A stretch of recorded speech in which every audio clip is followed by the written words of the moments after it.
Their drone factories are about 82% down, and their missile factories are almost 90% down, and many of their missiles have been knocked out. They used some. We knocked out more than they used. And it's pretty amazing what's happening. They want to make a deal.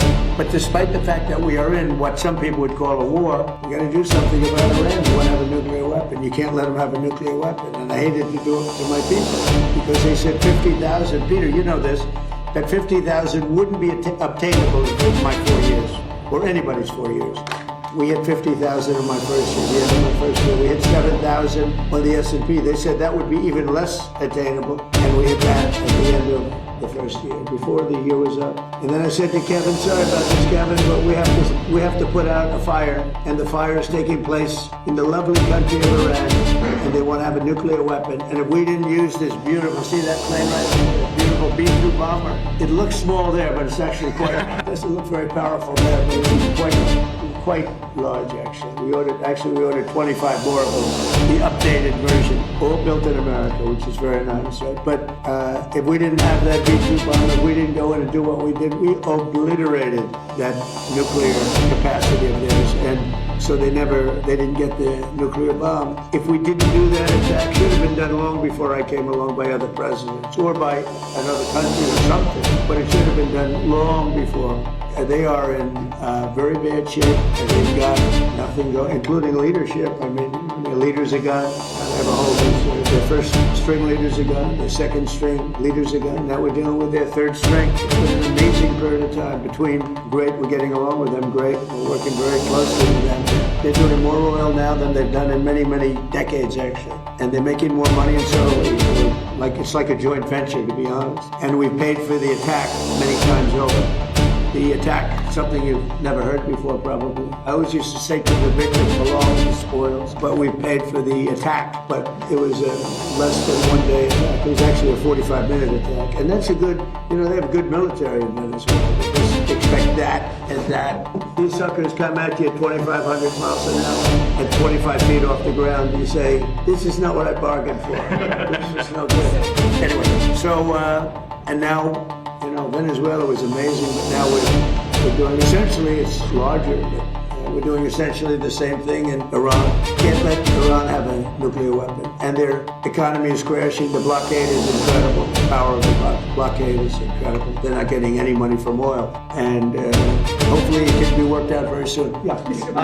Iran is proving to be very stubborn. The talks seem like they are stalled. Are you getting antsy to break the ceasefire? Well, I mean, I don't know what some of this, because really nobody knows what the talks are except myself and a couple of other people. They want to make a deal badly. We have a problem because nobody knows for sure who the leaders are. It's a little bit of a problem. The leaders have been wiped out along with their military. Almost all of them. I mean, think of it. 159 ships was their total navy. 159 ships are gone. They're underwater. They're way below sea level. Sea level is a big difference. Pretty deep waters over there, too. I don't know that we need it. We might need it. And on Iran, a little while ago, the president of FIFA said that when the World Cup is here in the U.S., the team from Iran will be playing in the game. Well, if Johnny said it, I'm okay. Did Johnny say it? You did? What if they win? That's a piece of work. What if they win? Well, if they win, we'll have to worry about that. That's not true. I'm going to have to worry about that one. You know what? Let him play well. Johnny's fantastic. He's a friend of mine. And he talked about it. I said, you do whatever you want. You can have him. You don't have to have him. Probably have a good team. Do they have a good team? Do you have any idea? I have no idea. It'd be hard to believe, actually. But I think let him play.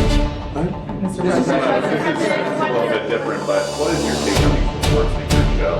The Apprentice is going to could come back on Amazon with host Donald Trump Jr. Well, I've been hearing it. Look, we had a great success, 14 seasons, and The Apprentice was a tremendous success. I've been hearing that a little bit, so we'll see what happens. He's a good guy.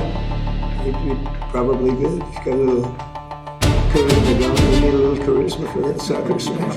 So we'll see what happens. They told me about it. We'll see. Mr. President,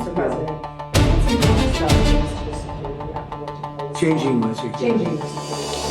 Well, they did a pretty good job, actually. You know, they stopped the NFL running back.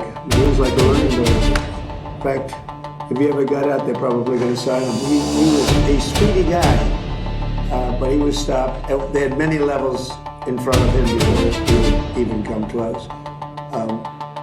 You know, you could be a baseball team and win 19-0, and somebody could say, you should have won 21. You should have gotten 25 runs. The team was no good. So I can only say that I know a lot of those people with Secret Service, and they were good and they were forceful. And I saw the guys in front of me. They were powerful-looking guys. I said we could send them to Hollywood. They could make movies.